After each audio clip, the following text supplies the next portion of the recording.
आप सभी को प्रभु यीशु मसीह के मधुर और मीठे नाम में जय मसीह की। एक बार फिर से आप सभी का स्वागत करता हूं कि एक बार फिर से हम सब इस सेशन में जुड़ सके हैं कि हम प्रभु की महिमा और स्तुति करें। और इससे पहले कि हम आज की इस ऑनलाइन सर्विस को शुरू करें, आइए हम एक छोटी प्रार्थना करेंगे और फिर प्रभु की महिमा और स्तुति हम उसके गीतों के द्वारा करेंगे। आइए हम एक प्रार्थना करें। सर्वशक्तिमान, सर्वज्ञानी, सर्वव्यापी परमेश्वर, आपका हृदय से धन्यवाद करता हूँ प्यारे प्रभु जी कि आज एक नया दिन आपने हम सभी के जीवनों में दिखाया। आपका हृदय से धन्यवाद करता हूँ प्यारे प्रभु जी, आपकी उस सुरक्षा के लिए, आपकी उस अगुवाई और मार्गदर्शन के लिए जो आप प्रतिदिन अपने लोगों को देते हैं। मैं आपका हृदय से धन्यवाद करता हूँ प्यारे प्रभु जी। हमारी सहायता अगुवाई मदद करेगा कि आज का ये ऑनलाइन सर्विस हम आपकी महिमा और स्तुति के लिए करने पाएँ प्यारे प्रभु जी। हमारे गीतों का गाना, हमारे वचन में से देखना, हर एक बात आपको महिमा देने वाली हो सके, ऐसी आप सहायता अगुवाई मदद करिएगा। यद्यपि हमसे गलतियाँ होती हैं प्यारे प्रभु जी, हम मनुष्य हैं और इसलिए हम अपनी गलतियों के लिए आपसे क्षमा चाहते हैं।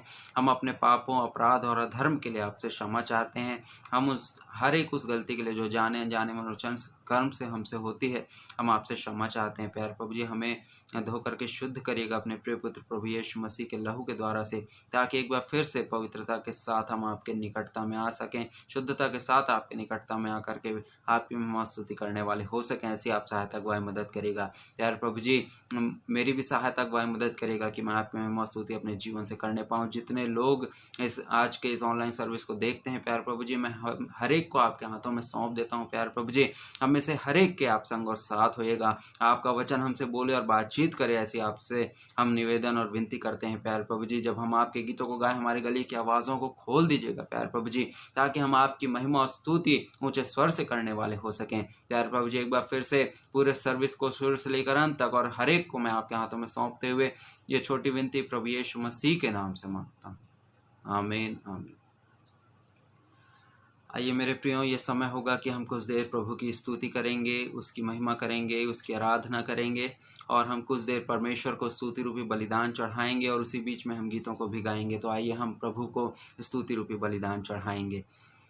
Hallelujah hallelujah hallelujah. धन्यवाद धन्यवाद धन्यवाद धन्यवाद धन्यवाद धन्यवाद धन्यवाद धन्यवाद धन्यवाद धन्यवाद करता हूँ प्यारे प्रभु जी, आपका धन्यवाद करता हूँ आज के दिन के लिए, आपका हृदय से धन्यवाद करता हूँ प्यारे पिता परमेश्वर। आपने हमें संभाला, बचा करके जीवितों के मध्य में रखा, मैं आपका हृदय से धन्यवाद करता हूँ प्यारे प्रभु जी। आपके संदेह की सुरक्षा के लिए, आपके स्वर्गदूतों की सुरक्षा के लिए, आपके लहू के बाड़े के लिए मैं आपका हृदय से धन्यवाद करता हूँ।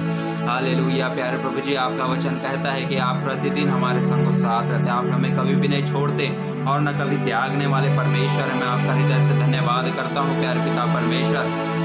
आपका धन्यवाद करता हूँ कि आपने हमें अपनी महिमा के लिए सृजा रचा और बनाया है। आपका धन्यवाद करता हूँ कि आपने हमें संसार में से अपनी महिमा के लिए चुन करके अलग किया है कि हम आपके नाम की महिमा स्तुति कर सके। मैं आपका धन्यवाद करता हूँ प्यारे प्रभु जी। हमें तो कोई खूबी और कोई लियाकत नहीं थी, लेकिन आपने हमें अपनी महिमा के लिए चुना है। मैं आपका हृदय से धन्यवाद करता हूँ प्यारे प्रभु जी। आपका धन्यवाद करता हूँ कि हम आपकी महिमा स्तुति अपने होठों से करने पाते हैं प्यारे प्रभु जी। आपने इन होठों को इस योग्य और काबिल बनाया है। आपका वचन कहता है आपने जगत के मूर्खों को चुन लिया कि ज्ञानवानों को लज्जित करें। प्यारे प्रभु जी, मैं आपका हृदय से धन्यवाद करता हूँ आपकी सामर्थ के लिए प्यारे पवित्र आत्मा परमेश्वर, जो निर्बलता में सिद्ध होती है और हमारी अगुवाई और मार्गदर्शन के लिए जो हमें आप प्रतिदिन देते हैं। मैं आपका हृदय से धन्यवाद करता हूँ प्यारे त्रिएक परमेश्वर, प्यारे पिता परमेश्वर। आपके अगापे प्रेम के लिए जिसकी खातिर आपने अपने प्रिय पुत्र प्रभु यीशु मसीह को इस जगत के लिए दे दिया, मैं आपका धन्यवाद करता हूँ प्यारे प्रभु यीशु। आपके बहुमूल्य रुधिर के लिए, आपके उस लहू के लिए जो आपने हम जैसे पापियों और तुच्छों के लिए बहा दिया, मैं आपका धन्यवाद करता हूँ प्यारे पवित्र आत्मा परमेश्वर। सचमुच में एक एक क्षेत्रों में जीवन के आपकी अगुवाई के लिए मैं आपका हृदय से धन्यवाद करता हूँ प्यारे पिता परमेश्वर। हमारी सहायता करिएगा कि आपके प्रिय पुत्र के आगमन के पहले हम अपने आप को बदल सकें, हम अपने आप को जांच सकें, हम अपनी गलतियों को समझ सकें और उसे प्यारे प्रभु जी छोड़ सकें। ऐसी आप सहायता अगुवाई मदद करिएगा। मनुष्य होने के नाते हमारे जीवनों में बहुत सी गलतियां रहती हैं प्यारे प्रभु जी। मनुष्य होने के नाते हम बहुत सी बातों में चूक करते हैं प्यारे प्रभु जी, लेकिन आपकी सहायता से पवित्र आत्मा परमेश्वर आप हमारे संगो साथ रहते हैं। इसके लिए आपका धन्यवाद करते हैं। आपकी सहायता से हम प्रभु यीशु मसीह के स्वरूप और समानता में परिवर्तित होने का प्रयास कर रहे हैं प्यारे पिता। मैं आपका धन्यवाद करता हूँ। होने दीजिएगा त्रिएक परमेश्वर, आपके प्रिय पुत्र के आगमन के पहले, प्रभु यीशु मसीह के दोबारा आगमन के पहले हम सिद्धता में पहुँच सकें, ऐसी आप हमारी सहायता करिएगा। यद्यपि हम में से कोई सिद्ध नहीं है, लेकिन हम प्रार्थना करते हैं हमारी सहायता करिएगा। हम निवेदन करते हैं प्यारे प्रभु जी कि आपके आगमन के पहले हम सिद्धता में पहुंच सकें प्यारे प्रभु जी, ताकि जब आपका आगमन हो तो हम आपके साथ बादलों पर उठा लिए जाएं। प्यारे पिता परमेश्वर हमारी सहायता करेगा। प्यारे त्रिएक परमेश्वर हमारी सहायता करेगा। हमारी देहों में हमारी सहायता करेगा, हमारे प्राण में हमारी सहायता करेगा। हमारी आत्मा को आपके हाथों में हम सौंपते हैं प्यारे त्रिएक परमेश्वर, हमारे संगो साथ रहिएगा ताकि हम आपकी महिमा स्तुति कर सकें।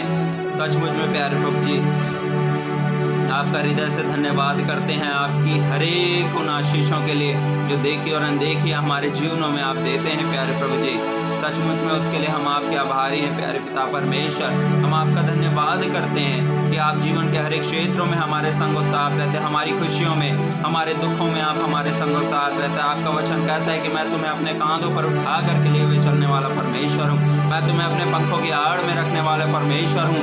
हाँ प्यारे प्रभु जी, माँ से बढ़ करके प्रेम करने वाले परमेश्वर, मैं आपका हृदय से धन्यवाद करता हूँ प्यारे पिता। आपका धन्यवाद करता हूँ, आपका धन्यवाद करता हूँ प्यारे प्रभु जी। Hallelujah, thank you Jesus, thank you Jesus, thank you Jesus. Hallelujah, hallelujah, hallelujah, hallelujah. धन्यवाद, धन्यवाद, धन्यवाद प्यारे पिता। भूल जाएंगे किताबें जब भी हिसाब होगा, इंसाफ का तराजू यीशु के हाथ होगा। भूल जाएंगे किताबें जब भी हिसाब होगा, इंसाफ का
पुस्तकें खोली जाएंगी। प्यारे प्रभु जी सहायता करिएगा कि उस न्याय में हम खड़े होने के योग्य और काबिल बन सके। प्यारे पिता परमेश्वर, हम अपने जीवन में आपको प्रथम स्थान देने पाए। प्यारे प्रभु जी, हम अपने जीवन की गलतियों का आपके सम्मुख मानने पाए, हम अपने आप को परिवर्तित करने पाए। प्यारे परमेश्वर, ऐसी आप सहायता करिएगा। या प्यारे प्रभु जी हमारी गलतियों को क्षमा करिएगा। प्यारे प्रभु जी हमें धोकर के शुद्ध करिएगा। प्यारे पिता, हमें परिवर्तित करिएगा अपने प्रिय पुत्र प्रभु यीशु के स्वभाव में और स्वरूप में, क्योंकि आपने प्यारे प्रभु जी हमें अपने स्वरूप और समानता में बनाया है। आपने हर एक मनुष्य को अपने स्वरूप और समानता में बनाया है कि हम आपकी महिमा और स्तुति अपने जीवन से, अपने होठों से, अपने इस देह के द्वारा करने वाले हो सके। धन्यवाद प्यारे प्रभु जी, सचमुच मैं आपका हृदय से धन्यवाद करता हूँ। प्यारे पिता, आपका धन्यवाद करता हूँ कि आपने हमें इस योग्य और काबिल बनाया है कि हम आपके गीतों को गा पा रहे हैं। प्यारे प्रभु जी, आपका धन्यवाद करता हूँ कि हम आपको पिता कह करके पुकारने पाते हैं। आपका धन्यवाद करता हूँ कि आप हमें कभी भी नहीं छोड़ते और न कभी त्यागते हैं। प्यारे प्रभु जी, आपका वचन कहता है कि जगत के अंत तक आप सदैव हमारे साथ हैं। प्यारे पिता परमेश्वर, चाहे परिस्थिति कैसी भी क्यों ना हो, पवित्र आत्मा परमेश्वर आपका धन्यवाद करते हैं कि आप हमारे संग साथ रहने वाले परमेश्वर हैं। आप हमारा हाथ पकड़ करके चलने वाले परमेश्वर हैं, हमें चलाने वाले परमेश्वर। मैं आपका धन्यवाद करता हूँ। Oh hallelujah, we worship you Lord, we glorify your name. Hallelujah, धन्यवाद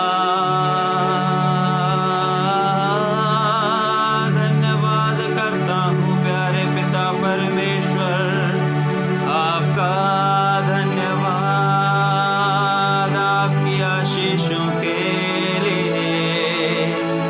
thank you Holy Spirit, thank you Father, thank you Jesus.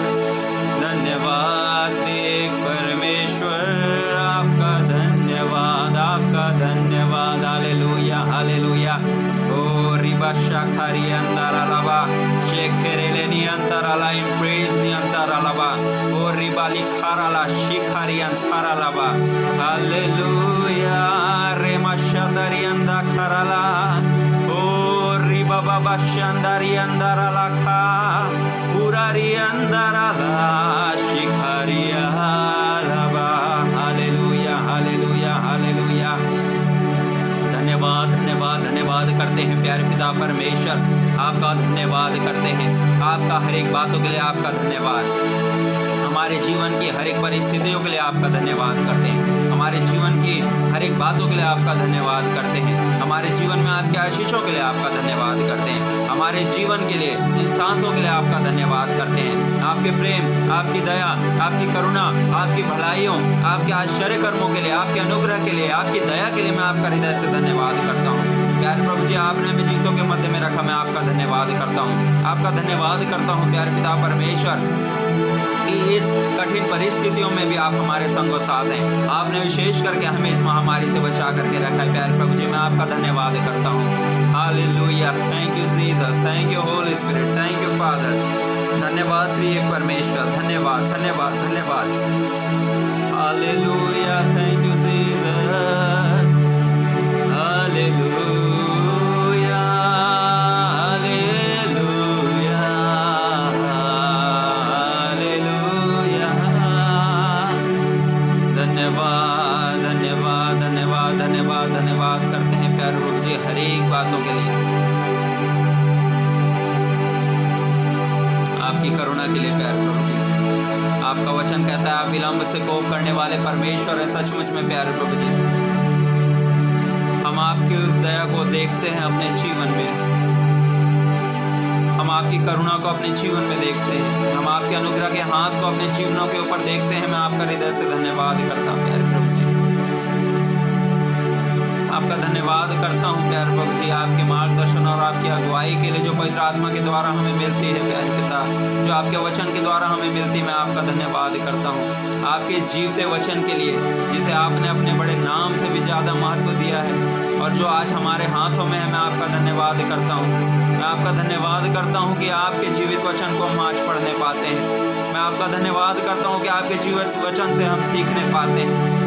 सचमुच में प्यारे प्रभु जी, आपका वचन कहता है कि आपके वचन के खुलने से प्रकाश होता है। हाँ प्यारे प्रभु जी, आपके उस प्रकाशमान वचन के लिए मैं आपका धन्यवाद करता हूँ। आपका वचन कहता है कि आदि में वचन था और वचन परमेश्वर के साथ था और वचन परमेश्वर था। सचमुच में प्यारे प्रभु जी, आप वचन के रूप में हमारे साथ है, हमारे हाथों में। मैं आपका धन्यवाद करता हूँ। हम में से हर एक को वचन के सुनने वाले नहीं, लेकिन उस पर चलने वाले बन सकने में सहायता अगुवाई मदद करिएगा प्यारे प्रभु जी, ताकि हम आपके निर्देशों का पालन कर सकें, ताकि हम आपके पीछे सही रीति से चलने वाले हो सकें प्यारे प्रभु जी। हम में से हर एक की सहायता करिएगा प्यारे प्रभु जी। आपका धन्यवाद करता हूँ प्यारे प्रभु जी कि आप हमारी विनतियों को सुनते हैं। आपका धन्यवाद करता हूँ कि आप हमारी प्रार्थनाओं को उत्तर देते हैं प्यारे प्रभु जी। मैं आपका धन्यवाद करता हूँ। एक बार फिर से सारी बातों के लिए आपका धन्यवाद करता हूँ। एक परमेश्वर, एक एक बातों को आपके हाथों में सौंपता हूँ प्यारे प्रभु जी। विशेष करके इन कठिन परिस्थितियों में पूरे भारत देश को और पूरे विश्व के लोगों को मैं आपके हाथों में सौंप देता हूँ प्यारे पिता परमेश्वर। आपकी बड़ी दया को प्यारे पिता परमेश्वर उड़ेल दीजिएगा प्यारे प्रभु जी। बहुत सी आत्माएं प्यारे प्रभु जी नाश हो रही प्यारे प्रभु जी। हम उन आत्माओं के लिए प्रार्थना करते प्यारे पिता परमेश्वर, आपकी दया और करुणा को उन पर प्रकट करिएगा प्यारे पिता परमेश्वर। उन सारी नाश होने वाली होती हुई आत्माओं के लिए मैं प्रार्थना करता प्यारे प्रभु जी, उन्हें एक और मौका दीजिएगा ताकि वे आपकी महिमा स्तुति कर सके, ताकि वे आपको जान सके प्यारे प्रभु जी और अपने मन को फिराने वाले हो सकें प्यारे पिता परमेश्वर, और आपके निकटता में आ सकें प्यारे प्रभु जी। मैं उन सारे लोगों के लिए प्रार्थना करता हूँ प्यारे प्रभु जी, जो इस समय पूरे विश्व में पाए जाते हैं प्यारे प्रभु जी, और बहुत सी ऐसी बातें उनके जीवनों में है प्यारे प्रभु जी जिसके कारण से वे हताश और निराश हैं प्यारे प्रभु जी। आपका वचन कहता है कि आप अपनी शांति हमें दिए जाते हैं प्यारे प्रभु यीशु। आपने यही कहा कि मैं अपनी शांति तुम्हें दिए जाता हूँ, जैसा संसार देता है वैसा नहीं। मैं आपकी शांति को हम में से हर एक के लिए मांग लेता प्यारे प्रभु यीशु। इस पूरे पृथ्वी के लिए मैं आपकी शांति को मांग लेता हूँ प्यारे प्रभु जी। आपकी शांति से हर एक भर जाए प्यारे पिता परमेश्वर। हर एक वो जन जो निराशा में है, हर एक वो जन जो हताश है, हर एक वो जन जो प्यारे प्रभु जी आपको नहीं जानता और जानता भी है, मैं आपके हाथों में सौंप देता हूँ प्यारे पिता परमेश्वर। विशेष करके जवानों को मैं आपके हाथों में सौंपता हूँ प्यारे पिता। आपका वचन कहता है कि ये जवान अपनी जवानी के दिन में अपने सृजनहार को स्मरण रख प्यारे पिता परमेश्वर। सारे जवानों को मैं आपके हाथों में सौंप देता हूँ। हर एक से बोलेगा और बातचीत करेगा प्यारे प्रभु जी, ताकि आपकी महिमा स्तुति उनके जीवन से होने पाए, ताकि वे आपको जानने पाए, ताकि वे अपने सृष्टिकर्ता को पहचानने पाए प्यारे पिता परमेश्वर, और आपकी महिमा स्तुति के लिए अपने जीवन को देने पाए। ऐसी हम प्रार्थना करते प्यारे प्रभु जी। मैं आपका धन्यवाद करता हूँ आपकी सारी बातों के लिए प्यारे पिता परमेश्वर, उन सारी आशीषों के लिए जो आप हमारे जीवनों में हमेशा प्रदान करते प्यारे पिता। विशेष करके इस पेंडेमिक की स्थिति में, इस महामारी की स्थिति में प्यारे पिता परमेश्वर, आपने हमें संभाला बचा करके रखा, आपने अपने लोगों को संभाला बचा करके रखा, आपने इस पृथ्वी के लोगों को प्यारे प्रभु जी आपने अपने इस महिमा और स्तुति के लिए चुन करके अलग किया है। बहुत से लोगों को इसके लिए मैं आपका धन्यवाद करता हूँ और प्रार्थना करता हूँ प्यारे पिता परमेश्वर। इस संसार में पाया जाने वाला हर एक मनुष्य आपके स्वरूप और समानता में सृजा और रचा और बनाया गया है प्यारे प्रभु जी, और आपका वचन कहता है कि आप किसी के भी नाश होने से प्रसन्न नहीं होते प्यारे प्रभु जी, लेकिन उसके मन फिराने से प्रसन्न होते हैं। मैं आपका धन्यवाद करता हूँ और इसलिए मैं सारे लोगों को आपकी महिमा और स्तुति करने के लिए मांग लेता हूँ प्यारे प्रभु जी, ताकि हम में से हर एक अपने सृष्टिकर्ता को पहचान सके, ताकि हम में से हर एक अपने सृष्टिकर्ता की स्तुति कर सके और आपके निकटता में हम पाए जाएं प्यारे प्रभु जी। ऐसे हम प्रार्थना करते हैं। धन्यवाद पिता, आपने प्रार्थना सुना। एक बार फिर से सारे समय को आगे के मैं आपके हाथों में सौंपता हूँ प्यारे प्रभु जी। हमारे संगो साथ होइएगा, हमारी सहायता करिएगा कि हम जो कुछ भी करें आपकी महिमा के लिए होने पाए प्यारे प्रभु जी। और आपको महिमा देने वाला कार्य हमारे जीवन से हो सके, ऐसी हम प्रार्थना करें। धन्यवाद पिता, आपने प्रार्थना सुना। एक बार फिर से छोटी विनती को प्रभु यीशु मसीह के नाम में मांगते हैं। आमीन, आमीन, आमीन। मेरे प्रियो, ये समय होगा कि हम संडे स्कूल के बच्चों के द्वारा जो पदों को उन्होंने याद किया है परमेश्वर के वचन से, उन पदों को उनके द्वारा हम सुनेंगे और हम उन्हें अपनी प्रार्थनाओं में स्मरण रखें। आइए हम उनके द्वारा वचनों को सुनते हैं। Praise the Lord. मैं भजन संहिता 34 बोल रही हूँ। मैं हर समय यहोवा को धन्य कहा करूँगा और उसकी स्तुति मेरे मुख से निरंतर होती रहेगी। मैं यहोवा पर घमंड करूँगा और नम्र लोग यह सुनकर आनंदित होंगे। मेरे साथ यहोवा की बड़ाई करो और आओ हम मिलकर उसके नाम की स्तुति करें। मैं यहोवा के पास गया तब उसने मेरी सुन ली और मुझको पूरी नीति से निर्भय किया। जिन्होंने उस पर दृष्टि की उन्होंने ज्योति पाया, उनका मुँह कभी काला न होने पाया। इस दिन जन ने पुकारा तब यहोवा ने सुन लिया और उनको उनके सब कष्टों से छुड़ा लिया। यहोवा के डरवैयों के चारों ओर उसका दूत तूने छावनी की हुए बचाता है। परख कर देखो कि यहोवा कैसा भला है। क्या ही धन्य वह पुरुष जो उसकी शरण लेता है। हे यहोवा के डरवैयों, उसका भय मानो, क्योंकि यहोवा के डरवैयों को किसी बात की घटी नहीं होती। जवान सिंहों को तो घटी होती है और वे भूखे रह जाते हैं, परंतु यहोवा के खोजियों को किसी भली वस्तु की घटी नहीं होती। हे लड़कों, आओ मेरी सुनो, मैं तुम्हें यहोवा का भय मानना सिखाऊंगा। वह कौन मनुष्य है जो जीवन की इच्छा रखता और दीर्घायु चाहता ताकि भलाई देखे। अपनी जीभ को बुराई से रोक रख और अपने मुंह की चौकसी करके उसमें से छल की बात न निकले। बुराई को छोड़ और भलाई कर, मेल को ढूंढ और उसी का पीछा कर। यहोवा की आंखें धर्मियों की लगी रहती है और उसके कान उनकी दुहाई की ओर लगे रहते हैं। यहोवा बुराई करने वाले के विमुख रहता है ताकि उनका स्मरण पृथ्वी पर से मिटा डाले। धर्मी दुहाई देते हैं और यहोवा सुनता है और उनको उनके सब विपत्तियों से छुड़ाता है। यहोवा टूटे मन वालों के समीप रहता है और पिसे हुओं का उद्धार करता है। धर्मी पर तो बहुत सी विपत्तियां आती है, परंतु यहोवा उनको उन सब से मुक्त करता है। वह उसकी हड्डी हड्डी की रक्षा करता है और इनमें से एक भी टूटने न पाती। दुष्ट अपनी बुराई के कारण मारा जाएगा, धर्मी के बैरी दोषी ठहरेंगे। यह अपने दासों का प्राण मोल लेकर बचा लेता है और जितने उसके शरणागत हैं उनमें से कोई भी दोषी न ठहरेगा।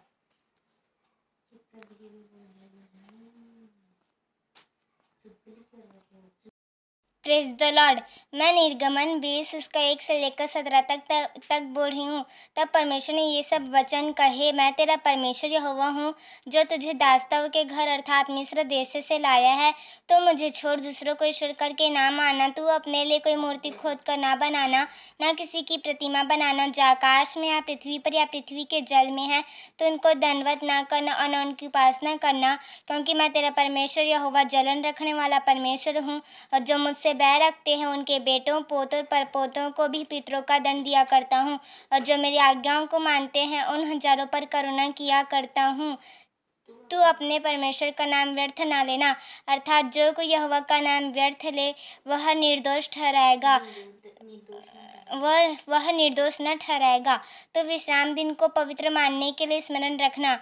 6 दिन तो तू परिश्रम करके अपना सब काम काज करना, परंतु 7वां दिन तेरे परमेश्वर यहोवा के लिए पवित्र दिन है। उसमें न तो तू किसी भांति का कामकाज करना और न तेरा बेटा न तेरी बेटी न तेरा दास न तेरी दासी न तेरे पशु न कोई परदेशी जो तेरे फाटकों के भीतर हो, क्योंकि 6 दिन में यहोवा ने आकाश और पृथ्वी और समुद्र और जो कुछ उनमें है सबको बनाया, 7वें दिन विश्राम किया। इस कारण यहोवा ने विश्राम दिन को आशीष दी और इसे पवित्र ठहराया। तू अपने पिता और अपनी माता का आदर करना, जिससे जो देश तेरे परमेश्वर यहोवा तुझे देता है उसमें तू बहुत दिन तक रहने पाए। तू खून न करना, तू व्यभिचार न करना, तू चोरी न करना, तू किसी के विरुद्ध झूठी साक्षी न देना, तू किसी के घर का लालच न करना, तू किसी की स्त्री का लालच करना और न किसी के दास दासी या बैल गधे का, न किसी की किसी वस्तु का लालच करना। आइए प्रियो, अब ये समय है कि हम परमेश्वर के वचन में जाएंगे और पवित्र शास्त्र में से हम कुछ बातों को देखेंगे जो परमेश्वर का वचन आज हमसे बातें करना चाहता है। और मनन के लिए हम निकाल लेंगे इफिसियों की पत्री उसका 5वां अध्याय और उसका हम पढ़ेंगे 15 और 16 पद, और वहाँ पर इस प्रकार से लिखा है, मैं आपके लिए पढ़ दूंगा। इसलिए ध्यान से देखो कि कैसी चाल चलते हो, निर्बुद्धियों के समान नहीं पर बुद्धिमानों के समान चलो। 16वां पद, अवसर को बहुमूल्य समझो क्योंकि दिन बुरे हैं।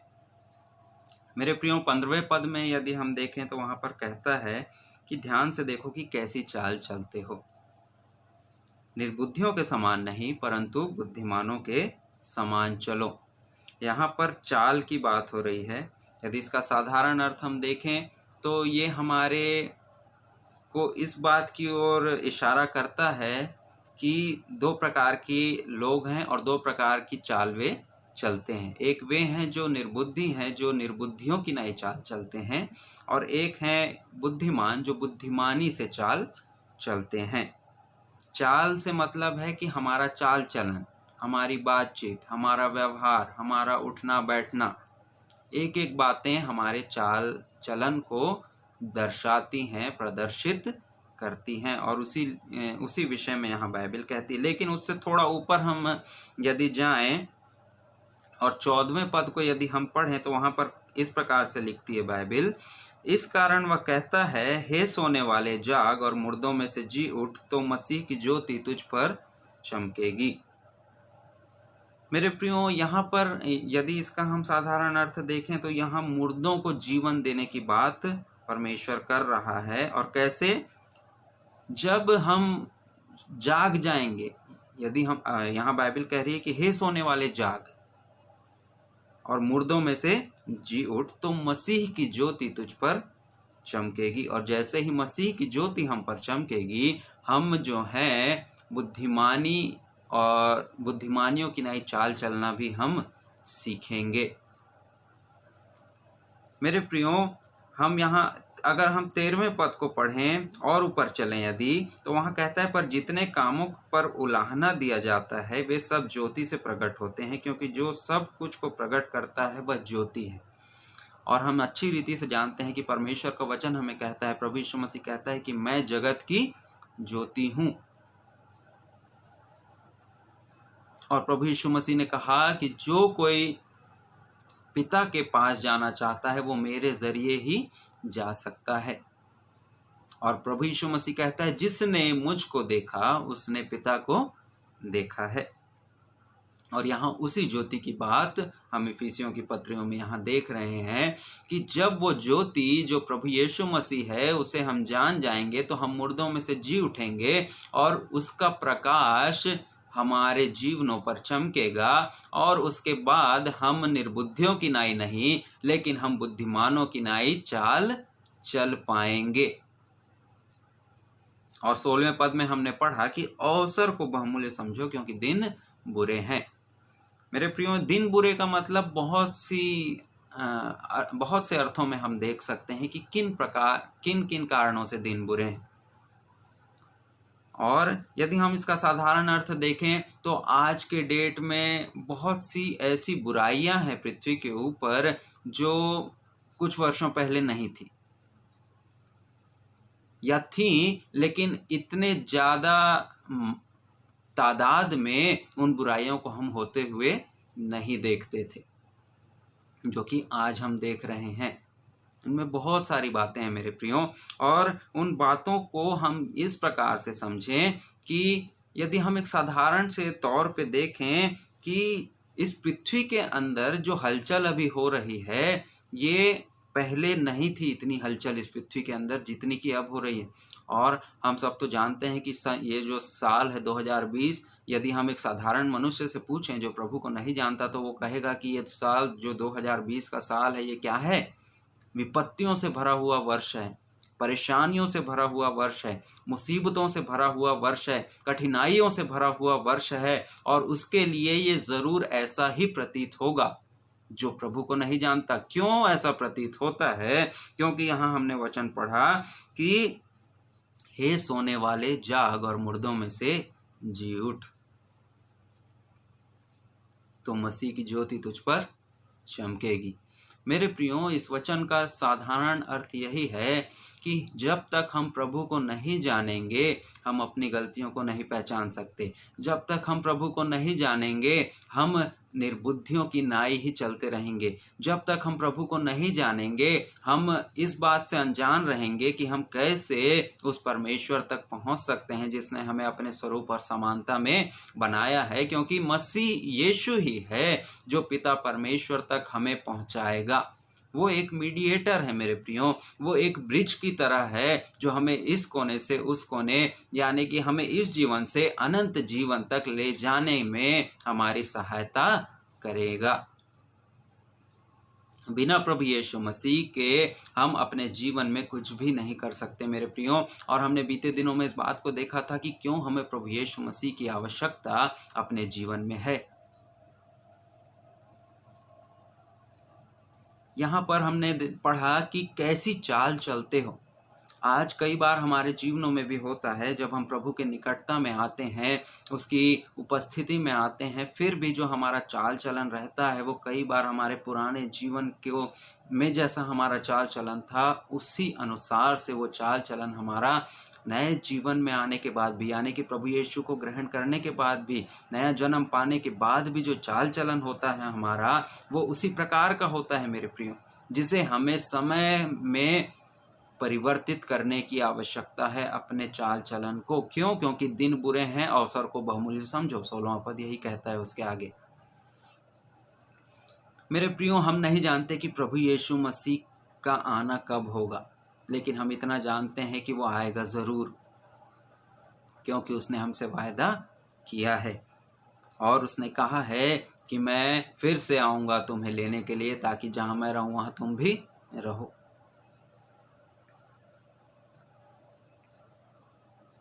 सत्रह पद यदि हम पढ़ें तो वहाँ बाइबल इस प्रकार कहती है, इस कारण निर्बुद्धि न हो, पर ध्यान से समझो कि प्रभु की इच्छा क्या है। बाइबल कहती है कि निर्बुद्धि ही ना बने रहो, लेकिन ध्यान से समझो कि प्रभु की इच्छा क्या है। जब तक हम अपने जीवन में प्रभु की इच्छा को नहीं समझेंगे मेरे प्रियो, हमारा जीवन निर्बुद्धि की नाई ही प्रतीत होगा और हम कभी भी प्रभु की इच्छा को समझ नहीं पाएंगे।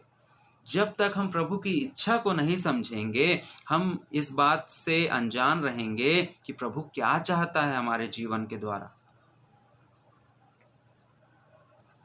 आपका ध्यान एक और पद की ओर ले जाना चाहूंगा, उसी इफिसियों का 5:10। वहां पर बाइबल इस प्रकार कहती है, और यह परखो कि प्रभु को क्या भाता है। एक बार हमने अभी पढ़ा 17वें पद में प्रभु की इच्छा क्या है, और 10वां पद भी कह रहा है कि प्रभु को क्या भाता है, और 17वें पद में हमने पढ़ा कि ध्यान से समझो कि प्रभु की इच्छा क्या है। मेरे प्रियो, इस बात से हमारा ध्यान इसी ओर जाता है कि परमेश्वर का वचन हमसे इसी बात को कहता है कि हमें परखने की आवश्यकता है, हमें समझने की आवश्यकता है कि हम जो हैं प्रभु की इच्छा में हैं या नहीं। यदि नहीं है तो हम निर्बुद्धि की नाई ही चलते रहेंगे मेरे प्रियो, और हम कभी भी उस त्रिएक परमेश्वर को समझ नहीं पाएंगे, हम कभी भी पिता परमेश्वर को समझ नहीं पाएंगे, हम कभी भी अनंत जीवन में जा सकने के योग्य और काबिल नहीं बन पाएंगे। मेरे प्रियो, मैं ये नहीं कहता कि जैसे ही आपका नया जन्म हुआ आप सारी चीज़ों को समझ जाएंगे, क्योंकि मैच्योरिटी में जाने के लिए हमें समय लगता है और प्रभु जानता है कि कोई भी सिद्ध नहीं है। और जब हम प्रभु के साथ चलते जाते हैं अपने जीवनों में, हम बहुत सी बातों को सीखते जाते हैं, बहुत से हमारे व्यवहारों को हम छोड़ते जाते हैं या चेंज करते जाते हैं, बहुत सी हमारी बातचीत में हमको परिवर्तन लाना पड़ता है और पवित्र आत्मा हमारी अगुवाई करता है कि हम अपनी बातचीत में परिवर्तन लाएं, हम अपने उठने बैठने पहनने ओढ़ने में परिवर्तन लाएं, हम चलने फिरने में, हम अपने सारे कार्यों में हमको परिवर्तन की आवश्यकता है। और वो इसलिए है क्योंकि जब हमने अपने पुराने मनुष्यत्व को छोड़ा और नए मनुष्यत्व को धारण किया, यानी कि जब हमने प्रभु यीशु मसीह को ग्रहण किया, तो हमें उसके कदमों पर चलना है। प्रभु यीशु मसीह संसार में इसलिए नहीं आया कि उसे केवल कुर्बानी देनी थी मेरे और आपके लिए, कि हम पापों से निजात पा सकें, लेकिन वो इसलिए भी आया कि वो हमें उस मार्ग पर चल करके सिखाए, एक आदर्श हमारे लिए वो बने जिस पे हम चल सकें। बाद में हमें प्रभु यीशु मसीह की नाई जीवन जीना है मेरे प्रियो। यदि हम प्रभु यीशु मसीह का जीवन देखें तो वो उसके विषय में बाइबल कहती है कि वो निष्कलंक था, निष्पाप था, उसमें कोई दोष नहीं था। वो गाली सुन करके गाली नहीं देता था।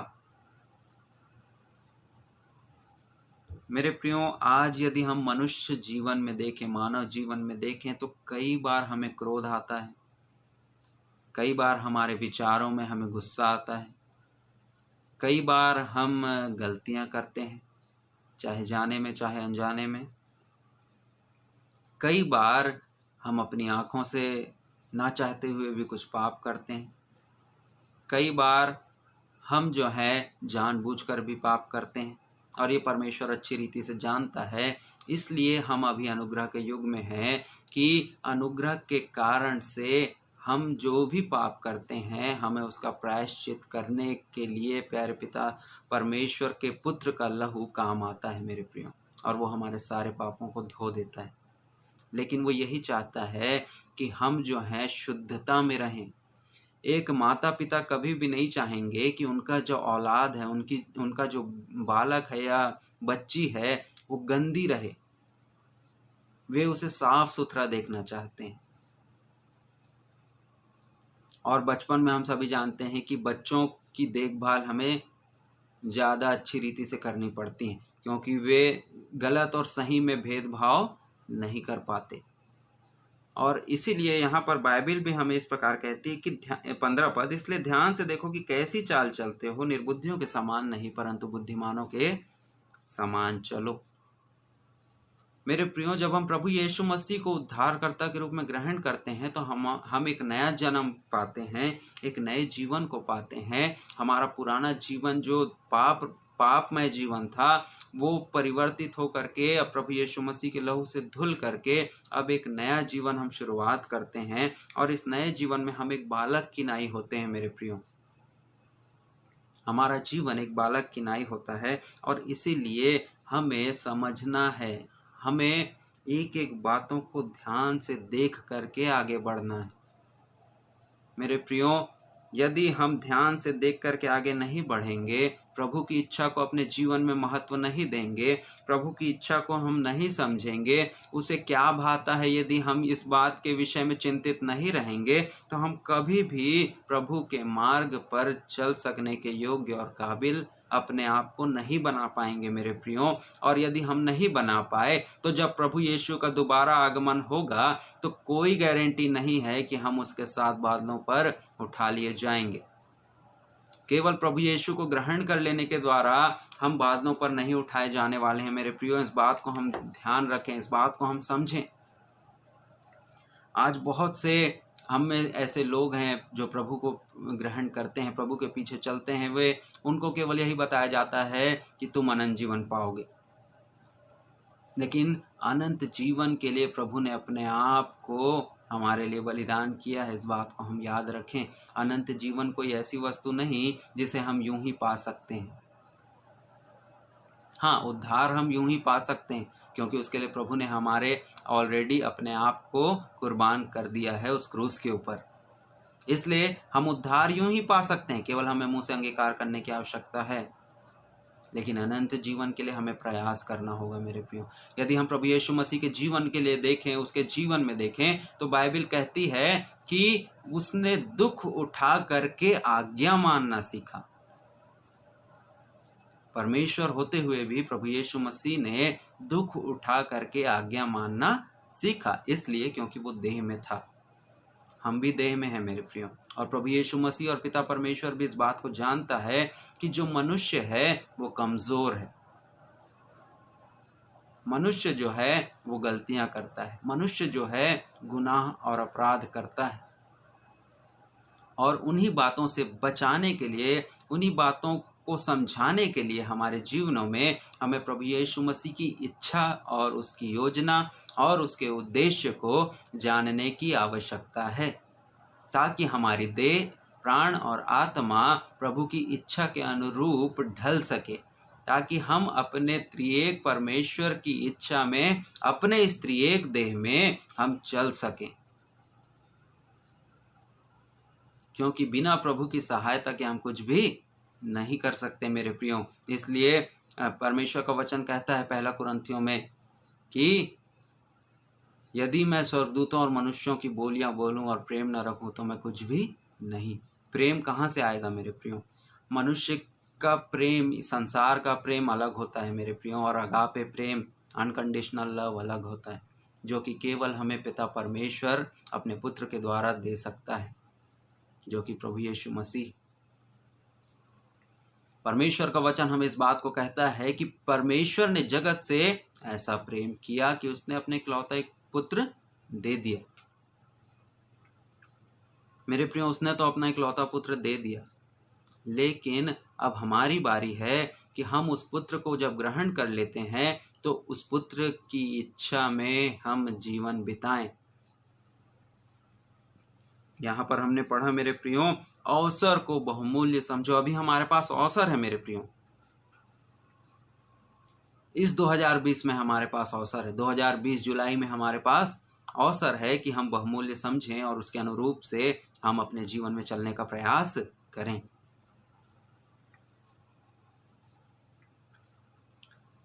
यदि प्रभु यीशु मसीह का आना होता है तो हम उन 5 कुंवारियों की नाई बने जो उसके साथ बादलों पर उठा ली जाएंगी, अपने दूल्हे के साथ चली जाएंगी, न कि उन 5 कुंवारियों की नाई जो छोड़ दी जाती हैं। यद्यपि वे भी तैयार थीं, सज करके थीं, संवर करके थीं, केवल उनकी मशालों में तेल नहीं था मेरे प्रियो। बाइबिल ये नहीं कहती कि वो 5 कुंवारियां तैयार नहीं थीं, लेकिन ये कहती है बाइबिल कि उनकी मशालों में पर्याप्त तेल नहीं था। ये इस बात को दर्शाता है कि वे लोग प्रिपेयर्ड नहीं थे, फुल्ली प्रिपेयर्ड जिसे हम कहते हैं, वे प्रिपेयर्ड नहीं थे। उन्होंने अपने देहों को तो प्रिपेयर रखा था, उन्होंने अपने आप को तो सजा और संवार करके रखा था, लेकिन जो मशालें हैं, जो तेल है, वो उनके पास पर्याप्त नहीं था मेरे प्रियो। आज हम भी प्रभु के पीछे चल रहे हैं मेरे प्रियो, हम में से बहुत से लोग आज प्रभु के पीछे चल रहे हैं, लेकिन क्या हम फुली प्रिपेयर्ड हैं? यही बाइबिल यहाँ हमें कह रही है इफिसियों में कि क्या हम आज तैयार हैं? क्या हम आज प्रभु की इच्छा के अनुरूप चल रहे हैं? क्या हमने इस बात को देखने का प्रयास किया कि हमारे जीवन में क्या गलत है, क्या सही है, किन बातों में हमें परिवर्तन की आवश्यकता है, कहाँ हमसे गलतियाँ होती हैं, क्यों होती हैं? क्या कभी हमने उन गलतियों को छोड़ने के लिए प्रयास किया? बाइबिल कहती है कि जो अपनी गलतियों को मान लेता है और छोड़ देता है, उस पर दया की जाएगी। मेरे प्रियो, यदि हम परमेश्वर के पीछे चल रहे हैं आज के डेट में, तो हमें केवल अपनी गलतियों के लिए क्षमा मांगना नहीं है, लेकिन उन गलतियों को छोड़ना भी आवश्यक है। तब हम जो हैं अपने गुनाहों से धुल सकेंगे उसके लहू के द्वारा। मेरे प्रियो, यहाँ हमारा मुख्य फोकस यही है कि हम अपने चाल चलन को ध्यान से देखें, प्रभु की इच्छा में चलें, क्योंकि दिन बुरे हैं, अवसर को हम बहुमूल्य समझें। मेरे प्रियो, ये 2020 बाकी लोगों के लिए तो बहुत ही निराशा भरा वर्ष रहा, लेकिन प्रभु ने अपने लोगों को संभाला बचा करके रखा, आपको और मुझे संभाला बचा करके रखा कि हम आज यहाँ बैठ करके उसकी महिमा और स्तुति करने पा रहे हैं।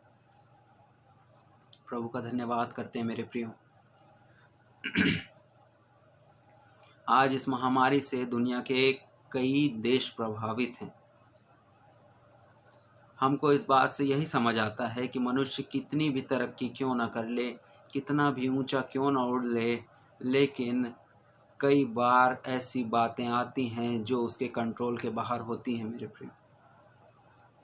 कई बार ऐसी विपदाएं आती हैं जो मनुष्य नियंत्रण में नहीं ला सकता, चाहे कुछ भी क्यों ना कर ले, चाहे विज्ञान कितनी भी तरक्की क्यों ना कर ले, वो एक हद तक ही किन्हीं चीज़ों को नियंत्रित कर सकता है। मेरे प्रियो, इस बात से हमें यही समझ आता है कि कोई परमेश्वर है जो हमसे परे है, इस मानव जीवन से परे है, इस संसार से परे है, जिसके पास जो सर्वशक्तिमान है, जो सर्वज्ञानी है और जो सर्वव्यापी परमेश्वर है, जिसके हाथों में सब कुछ है, जिसने सृष्टि को बनाया है और जो सब कुछ पर नियंत्रण कर सकता है।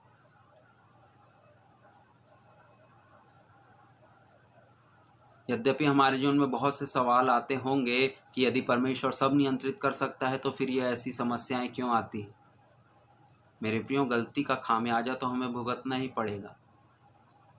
जो ग्लोबल वार्मिंग मनुष्यों के द्वारा इस पृथ्वी पर की गई है, जिसके कारण से सारी पृथ्वी का टेम्परेचर बढ़ चुका है, जिसके कारण से बहुत सी आपदा और विपदाएं आते रहती हैं दिन और रात हर एक अलग अलग जगहों में, जिसके कारण से बड़े बड़े भूकंप आ रहे हैं पूरी पृथ्वी के ऊपर कहीं ना कहीं, जिसके कारण से सुनामी आ रही है, जिसके कारण से भूस्खलन हो रहा है, जिसके कारण से और भी ना जाने कितनी सारी समस्याएं आज विश्व झेल रहा है। उसके पीछे का कारण यही है कि ये सारी समस्याएं मनुष्यों के कारण ही आ रही हैं। परमेश्वर ने पृथ्वी मनुष्यों को रहने के लिए दी है मेरे प्रियो, लेकिन मनुष्य को आज इसकी कद्र नहीं है। उसी प्रकार से ये जो जीवन है हमारा और आपका, ये परमेश्वर का मंदिर है जिसकी आज हमको कद्र नहीं है। इसीलिए हमारे जीवनों में आज परमेश्वर की इच्छा पूरी ना हो करके हम अपनी इच्छाओं को पूरी करने का प्रयास करते हैं। हम अपनी इच्छाओं को पूरा करने के लिए जी जान लगा देते हैं मेरे प्रियो। हम कभी भी ये ध्यान नहीं देते कि परमेश्वर की क्या इच्छा है, परमेश्वर क्या चाहता है हमारे जीवन से। यदि हम ध्यान दें कि परमेश्वर हमारे जीवन से क्या चाहता है तो हम इस बात को जान पाएंगे कि वास्तव में वो हमारे जीवन से कुछ और ही चाहता है। वो चाहता है कि हम, जैसा कि हमने पढ़ा इफिसियों 5 के 15, 16 और 17 में, कि ध्यान से देखो कि कैसी चाल चलते हो, निर्बुद्धियों के समान नहीं पर बुद्धिमानों के समान चलो, अवसर को बहुमूल्य समझो क्योंकि दिन बुरे हैं, इस कारण निर्बुद्धि न हो पर ध्यान से समझो कि प्रभु की इच्छा क्या है। मेरे प्रियो, हम कोशिश करें कि हम प्रभु की इच्छा को समझ सकें, हम कोशिश करें कि प्रभु की इच्छा में हम चल सकें, हम कोशिश करें कि हम प्रभु के स्वभाव और स्वरूप और समानता में परिवर्तित होने का प्रयास करें, ताकि उसके दोबारा आगमन में हम उसके साथ बादलों पर उठा लिए जाएं। मेरे प्रियो, आज प्रभु हमसे और कुछ नहीं चाहता मेरे प्रियो। प्रभु हमसे ये चाहता है कि हम परिवर्तन को लाएं अपने जीवन में, हम अवसर को बहुमूल्य समझ करके प्रभु की इच्छा में चलने पाएं। आज प्रभु हमसे यही चाहता है। प्रभु यही चाहता है कि जिस उद्धार को हमने पाया है उस उद्धार को हम दूसरों तक पहुंचाएं ताकि वे भी पा सकें।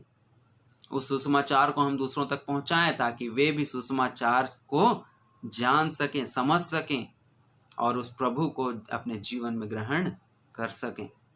केवल इतना ही चाहता है प्रभु हमसे, और उसके लिए हमसे जो बन पड़ता है हम करें मेरे प्रियो। यहाँ तक कि हमको प्रभु की आज्ञाओं को पूरी करने के लिए चाहे कुछ भी क्यों ना करना पड़े, हमको करना है मेरे प्रियो। और विशेष करके हम कोशिश करें कि अपने इस शारीरिक स्वभाव को जो हमारे जीवनों में पाया जाता है, क्रोध, ईर्ष्या, जलन, डाह और बहुत सी बातें जो परमेश्वर के वचन में हम पढ़ते हैं मेरे प्रियो, कोशिश करें कि उन सारी बातों को हम अपने जीवन से धीरे धीरे धीरे धीरे करके हटाने का प्रयास हम करें। यदि आप कहेंगे कि मैं एक दिन में अपने क्रोध को छोड़ दूं तो ये पॉसिबल नहीं। यदि आप कहें कि मुझे गुस्सा आना एक दिन में बंद हो जाए तो पॉसिबल नहीं। जितना ज़्यादा आप परमेश्वर की इच्छा में चलते जाएंगे उतना ज़्यादा आपके जीवन में परिवर्तन आता चला जाएगा मेरे प्रियो। और यही आज प्रभु हमसे और आपसे चाहता है। आशा करता हूँ कि इस वचन के द्वारा आपको इस बात में प्रभु सहायता करे कि आप उसकी इच्छा को समझ सकें और उसके अनुसार से चल सकें। प्रभु जी, आपका धन्यवाद करते हैं सुंदर वचन के लिए जो आपने हमें आज के दिन में दिया। आशा करते हैं प्यारे प्रभु जी कि आपके वचन जितनों ने सुना है प्यारे प्रभु जी, आप उनकी सहायता करेंगे कि वे आपकी इच्छा और योजना और उद्देश्य में चलने वाले हो सकें। प्यारे प्रभु जी, जितनों ने भी आपका वचन सुना है, हम में से हर एक को आपके हाथों में सौंप देता हूँ। प्यारे पवित्र आत्मा परमेश्वर, हमारी सहायता करिएगा कि हम अपने जीवनों में आपको प्रथम स्थान देते हुए आपकी इच्छा में चलने वाले हो सकें। प्यारे प्रभु जी, आपके आगमन के पहले हम सिद्धता में परिवर्तित हो सकें, ऐसी आप सहायता अगुवाई मदद करिएगा। हमारे जीवन की एक एक गलतियों को आप सहायता करिएगा पवित्र आत्मा परमेश्वर की, हम छोड़ते चले जाएं और आपकी इच्छा और योजना और उद्देश्य में हम आगे बढ़ने वाले हो सकें। प्यारे पिता परमेश्वर, ऐसी हम प्रार्थना करते हैं। प्यारे प्रभु जी, एक बार फिर से सारी बातों को, सारे लोगों को, सारे विषयों को आपके हाथों में सौंपते हैं और छोटी विनती प्रभु यीशु के नाम से मांगते हैं। आमीन आमीन।